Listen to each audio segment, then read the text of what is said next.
Hello and welcome to the Fishing Guide Podcast. I'm your host, Brad Wiegmann.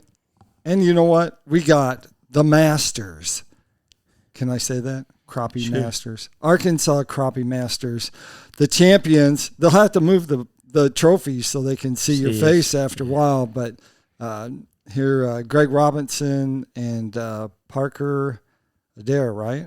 Yes, sir. Yep, are in. And they won it by the hair of Greg's chinny chin chin, I think. Yeah, but they are 0.10 or 0.11. Yeah. So you guys won the Arkansas Crappie Masters, the championship that was in town, and you are also the Anglers of the Year. Yes, sir.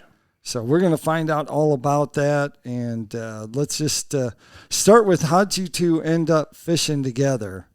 Was that random, or how did that end up? How'd that happen? Actually, we met last year, and throughout the year before, Parker had decided to fish the circuit last year by himself, and then I had a trip or two, and Parker helped me out on those, and so it wasn't really trips, some friends stuff, and anyway, we go out and we got more acquainted, and then at the end of the year of his tournament last year, we should have won the championship, and some things between not having an extra hand to help net fish to taking care of the fish and the live well, keeping them alive, and I mean there's just a lot of going on besides just fishing and catching 5 fish. That's right. And so Parker asked if I would be willing to fish with him this last year, and man, what a privilege it's been and a blessing. I tell you, our friendship has grown, and I was just really proud to have that opportunity to fish with Parker. So Parker's around. What grade are you in? I'm a senior in high school. Senior in high school. Yes, sir. It only gets better. That's what they say. Yeah. You had to go to school today, so Yeah. I mean, sometimes you just have to go to school and I had to bite the learn. bullet. Too many absences, can't miss. That's right. That's right. So tell them. I guess we'll get on to what you're doing later on, but also tell us. But you have a boat yourself, Yes, so sir. whose boat are you using to fish the tournaments in? We use my boat for 3 of them, and Greg's boat for the rest. Right. Greg's boat's just equipped a little better. Oh, it is. Now mine's equipped too, but it was just a little better equipped at the time. Right. And so by equipped, what do you mean? MillerTech lithium batteries, 16-inch Garmin, the Newman Coda Quest trolling motor. I love that thing. Yes, it's awesome. And he has bigger power brakes than me. And That's we did get deal. power brakes added to Parker's boat this last year as well. Yep, So we that just put lithiums in. That just helped. Yep, he was able to do that. And You got lithium for your trolling motor and also your starting battery? Yep. yes, sir. And your electronics? You have a separate one for that? No, I'm running them all off the cranking battery.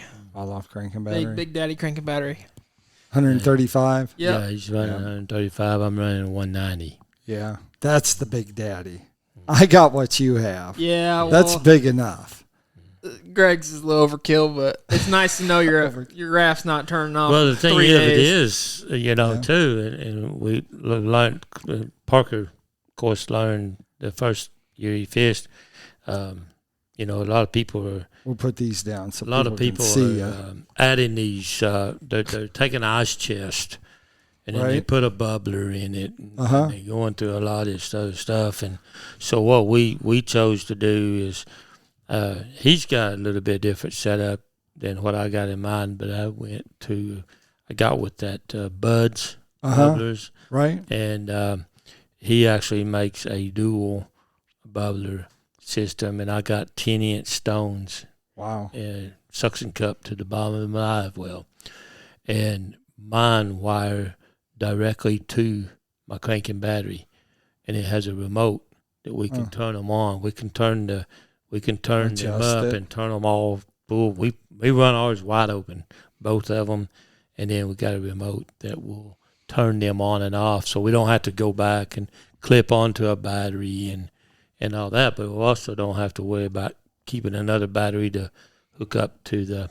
A lot of people are taking those ice chests and hooking them to drill batteries and stuff like that to be able to run them. And this way we can do. And then I got another cooler bucket, kind of like a Ingalls. It's an Ingalls cooler, Right. and we've converted that into our weigh-in fish. And I carry a Budge bubbler on that as well, and it runs off its own battery. All right. So it's been really, really helped us a lot on our fishing. So, Parker, give us a synopsis of your year. How'd it go? Tell about each tournament a little bit until you got to the very end. Tournament season started at Lake Greason, and I'd never been there. Yeah? But it's not a big lake, so that works out in my favor. Found the winning fish, or what I thought were the winning fish, and ended up not be. Right. But I lost a few big ones in that tournament, and, that happens.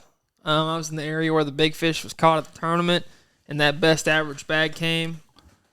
But that's just what happens. And then we got 5th place there, and then went to Blue Mountain, which is Also had a little bit of handicap there. We smashed the trolling motor. I was idling out of the dock and backing off the bank, and I hit my trolling motor on the side of the marina dock. And it bent the whole armature and prop shaft. So I was on number 3 all day long. And if you know me, I move faster than probably anybody out there in our circuit, and that's a big part of our style, and that really put a wrench in my plan. But and it was also a casting tournament, so but we can do it with casting too, right? And then we went to Blue Mountain. Blue Mountain was a little better tournament. Had a 979 with a 279 big fish. Wow. And that was a fun tournament. It was really a grind. All the big fish were kind of stuck to the bottom in the mud. And you got to be in tune with your screen to catch the biggest ones out of those bunch, because other than that, you're just dropping and guessing. It could be a drum, could be a catfish. And if you find the crappie, it could be a big crappie or, the average fish that tournament that day was like a 150. Right. So, at one point I had 5 160s in the boat. And it's once you get the best average you think you have, and it's just searching all day for the biggest one you find, and I never found that big one to win. And next tournament was Millwood, and this was our worst pre-fish of the year, I would have to say. Yeah. I think we had Millwood's a big fish lake, and I think we had like 7.5 or 8 pounds, and we were like, there ain't no way we're gonna. I think we needed at least 10.5 to do well. We didn't even know what we was gonna do for the tournament. We completely changed up what we were doing, and ended up having something on our scale, and we didn't weigh that in tournament. I don't know which scale was off, but it didn't go our way. That was our worst finish of the year. That was the 8th. And driving home, I was like, I don't ever want to finish 8th again, and we didn't. So, And the next tournament after that? Oh, where's the next one? Nimrod? Is that Nimrod the next one? Yes, I believe so. Yeah, Nimrod was a grind of a tournament. Our pre-fishing was fairly good, but we didn't have a lot of big fish found. Right. And we were hearing these stories of 2.5, 3 pound crappie coming out of this lake. And we never found a 3 pound crappie the whole tournament, and we were like, man, we're going to get our butt kicked. And I think it was like 2 o'clock in the afternoon. We had our 180 average like we planned, and we had over 9 pounds, and we thought we were doing pretty good.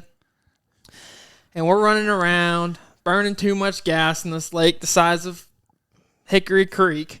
Right. And Greg points. He's like, why don't you just stop right there? And I was like, oh, well, let's just stop right here. Stopped right there, and within 5 minutes, I saw her, and it was the biggest fish I'd seen all day. And we chased it and chased it and chased it, and finally got to bite, and it was a 230. Wow. That's actually the biggest fish we've seen all weekend. Oh. And that one bumped us up quite a bit, and we caught 2 or 3 fish the rest of the day that didn't cull. But we ended up getting 3rd, and, that kind of just jump-started our year 2026 of the bridesmaid finishes. I like to call them 3rds and 2nds. There you go. Then where Washita was next. Yep. Washita, now that lake's got some big ones. Big lake too, lots of islands. We covered 60 5 miles of water pre-fishing. And we found fish from the cleanest water on the lake to the dirtiest water on the lake. And at the end of the day, we came back to where we'd pre-fished the night before. We fished for 2 hours. We saw a bunch of boats in there. Well, back around the corner from where everybody else was, we were like, we don't want to fish around all these people. And so we idle up around the corner and drop the trolling motor. And sure enough, there's just schools of them out there. Wow. And so we catch, 2 or 3 2-pound crappie out there. And we're like, yeah, we're going back there and we're spending all day in that area because the fish to do are there. And I don't think we've ever caught that many 2-pound fish in a day. It was just one after another. That was our biggest bag of the year. I think if I remember right, on in that, we fished a half a mile stretch all day long, and we easily threw back 40, 160 nuts. I mean, it was insane, the size of those fish. And they were in schools of 2 to 3 to 20. So they're fighting over the lure. They were angry and ready for a crappie jig. That's what you need. And we ended up taking third in that tournament. And what the cool thing about that tournament, I'll never forget, is it's not very many lakes you can go to, and you can catch a 293 on one cast, and the next cast you catch a 226 black crappie. Yeah. Wow, black crappie. Black crappie, white crappie mixed in together. And it was just, I was like, we got this in the bag. Right. We had 11.25 pounds that tournament, and I was like, ain't no way. Nobody's coming in. And sure enough, someone comes in. They got right at 12 pounds on 5 crappie, and I was like, no other lake we go to. Yeah. Right. That it's the time of the year we were there was perfect. It was right. Yeah. They were kind of in that transition between the winter mode to pre-spawn mode, and we hit it perfect. And the lake was down a little bit. So, which one was after Washita? Was it championship finally? No, we had 2 more after that. Jeez. Greason was we had Greer's Ferry, which we decided not to fish. Uh-huh. And the team that was behind us in points went and fished it and upgraded one of their finishes. So then we had Dardanelle after that, sure enough. And that's their home lake. And they beat us. And they beat us by ounces. 2 ounces or something. Really that's the reason why you guys were like first and second were that close. Yeah, they were 1 point ahead of us going into championship. And at Dardanelle, our pre-fish wasn't bad. We found tons of fish, and I fished the same area I got third in last year. Uh-huh. And they were still there, but they were smart and hard to get to bite because the water in this back of this bay was clearer. Really clear water. More boats were back there this year fishing on them, so they were super spooky. 5 boats back there, didn't they? More than that. Yeah. And it was just, we started in there, and we had our 8 pounds by 8 o'clock. And I was like, you know what? Let's go out there and see what we can find in the dirty, dirty water. So we went out in the dirtiest water close to there, and we ended up catching, gosh, I don't know how many 150s to 180 fish the rest of the day. And we caught up. We had about right at 9 pounds or 9.5 pounds. And I was like, that's pretty good. I think this will do. Right. And then we had like 15 minutes left to fish. And we're idling. We had a 45-minute drive back. Yeah, 45-minute drive back to the boat ramp. So one of them in the back of my mind, I'm like, we got to keep these things alive. It's hot. It's like 95 degrees or whatever it was that day. I'm sunburned like crazy. We're coming around the mouth of this bay, and I'm looking, and the crappie, they fool you on some lakes and sometimes a year because they'll sit there and they'll fan their tails. Uh-huh. So they look a lot bigger than they actually are. And I'm sure you've seen that here. Yeah. And so we come around. I'm like, all these fish are fanning their tails. And finally I see a big one that's not fanning her tail. And I'm like, this one's got potential. And then we get up close, shut the boat down on it, and drop the jig right in front of her face. And she just turns up and eats it. And I set the hook, lay it into that thing, and that was it from there. The one that hurt us in that particular tournament, actually, that we can actually say that one fish us, all year. We had that morning, it's like the 4th fish. Parker stuck it, good fish. And, it rolled up. And, I've got the net. I'm just getting the net there. I was a half a second too late. And it rolled off. And then that was a winning fish right there. Mm-hmm. And then that would have put us over the hump that tournament. And then he came to Beaver. Well, we circled this tournament at the beginning of the year as one we wanted to take home just because it's our home lake. Yeah. But we know about April crappie fishing on Beaver and how many different variables there are and everything's changing. And I completely thought the whole lake was just going to – you usually get a lot of flooding in April. Yes. April, May is when we get our floods usually. For the last 5 years, except for this year. This year, well, I don't know what's going to happen. But it probably all come in June. Yeah. But, we know just from years past, fish are moving all the time. They're trying to spawn, moving back and forth. And we kind of pre-fished like we thought where the fish were going and fished outside of spawning areas. Right. And we didn't catch any great big ones all practice. We eliminated a lot of water. We knew a lot of areas that didn't have fish. And then we started in our spot that first day, and the first one I dropped on was a 120, and then the next one I dropped on was a 140, and then we had our 7.5 pounds that we weighed in that day by 10 o'clock. Yeah. And that makes for a long day when you got a bag like that early. And we didn't call it the rest of the day. Well, the second day was worse than that. We had the fish that we weighed in on the second day. We had them by 8 o'clock. It's a 8:15. long day. Yeah, I mean, that bite, the wind was blowing both days of the tournament. So the first day we caught our fish and we got out of that area because we were like, we got enough weight to be up there today. At least we got our weight that we needed, or our weight that we got before we lost our going in, I figured 7.5 pounds, 8 pounds a day. Right. That was what I thought was going to take it home. Uh-huh. And that ended up being exactly true. We caught 7.5 pounds the first day and 8 pounds the second day. Yeah. So, you know. So that takes us to the reason why he's Grandpa. So tell us, can you tell us the story? Why he's Grandpa? Yeah. Why he's called Grandpa? So we were going to the Lake Nimrod tournament, and at Lake Nimrod, there's literally one Airbnb by the lake, and we didn't have the Airbnb booked. So we searched around, me and my mom did, for hours looking for a place to stay that wasn't 45 minutes away. Right. So there wasn't anywhere. So we had to stay in Russellville. And the lady there was like giving my mom fits about registering the hotel because my mom was going to be there and this, that, and the other. So I just had to say that we put him on there as my grandpa guardian, and that's how we got that. That's how he's called Grandpa. So we could get in the hotel and sleep, pretty much. Yeah. Yeah, that's that story. That's what his jersey needs to say on the back, not Robinson. It should say Grandpa. We can get that fixed too. Yeah. Mm-hmm. It's your favorite thing to do, long poling? I love casting because we do it a lot here, but gosh, when I can get the long pole in my hand, that's when I feel in my comfort zone. I feel like we're going to put up some weight that day. Uh-huh. And, not a lot of lakes in Arkansas that you can't long pole, but there's some that you can't. And we always go to the some you can't. Sure. And that's okay. I love adversity. Right. Adversity is opportunity in my mind for fishing. You get different conditions every time, and it just so happens in tough conditions, we're mentally there every time to take it home or do good enough in the tournament. Right.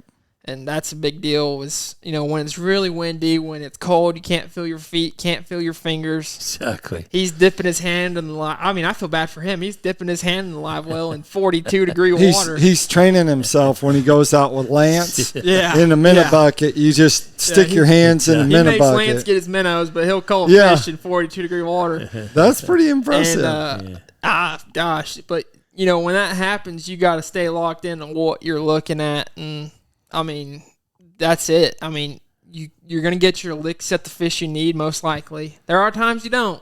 Right. But most likely you will, and when that happens, you have to be mentally there and in that fish, that moment, to catch that fish. And that one that we had on, was it, what's it called, the 292? 292, the last fish of the day. Last fish of the day. So tell us what you're going to do. What's your future look like? You're a senior. You're less than 30 days away, probably? Yeah, I'm about 2 weeks out from graduation. Oh. So I'm going to plan to fish at Southern Arkansas University in Magnolia, Arkansas for college. I'm going to probably fish 3 or 4 years, depends how long it takes me to finish my college education. Right. But, yeah, I'm a bass fisherman too, so that's where it all translated over to crappie fishing with all the screens and stuff. Just missed a check this last week in the elites. Yeah, you were the first one out. Yeah, I handed all the checks out. You never came up for them. That's the thing. We'll be back. I don't claim to be no pro when it comes to spawn time. I'm not very good in the spawn when it comes to bass fishing or crappie fishing in general. I don't know why. I just never catch them. Right now they're in spawn, post-spawn. Yeah. There's still some pre-spawners. Those two. There's a couple. Our big fish was a pre-spawner, and I looked out there, and it was in a brush pile. The only fish in the brush pile on this point. And I was like, oh, yeah, that's her. Threw my football jig over there, and it got the jig before it even hit the bottom. Yeah. And I just wailed into her, and I was like, get the net. So, yeah, that was a fun tournament. But I'm looking forward to the next one, which I think is May 16th. May 16th. There's 2 of them in May. Yeah, so May's not my month, but the championship's in October, and I can be okay in October. Right. That takes us to tackle times. One more quick thing, if you don't mind. You was talking about our equipment, the boats. We both got power brakes. We run power brakes. Chad Clifton, you've met Chad over the years. Yeah, he did a podcast show. Right. And if anybody would like to help Chad in that company, not the company, actually, his wife is battling breast cancer, really bad. Yeah. And they're out in Arizona trying to treatment. Yeah, I believe it's stage 4. And then they found out last week she has a tumor on her brain. So let's remember. Yeah. It's really prayer. It's a tough time, and you keep them in your thoughts and prayers. If anybody can do that, let's pray for It's Chad on Facebook. It's called Sarah Clifton Strong. Yeah. Yep. There's a GoFundMe on there. I saw that. Yeah, I saw how they had some products there people could buy. So. Yes. Let's help these guys out.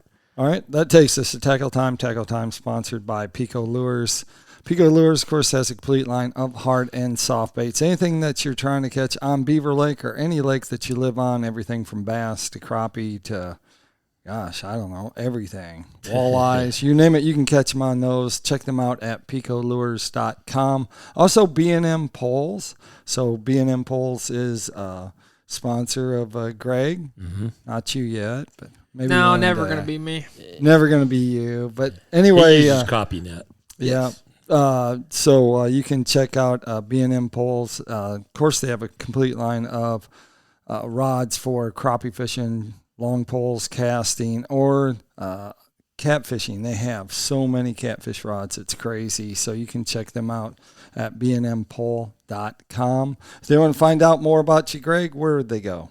Greg's Guide Service on Facebook or 479-601-1683. And you have a new Facebook page. Yeah, my personal page is Parker Adair, but I just started a new Facebook page called Parker Adair Fishing, and that's going to be my future platform for all my fishing stuff. So just Parker Adair Fishing on Facebook or Instagram. All right, there you go. There you have it. Like I always like to end the show, make sure you keep your hook sharp and your lures in the water.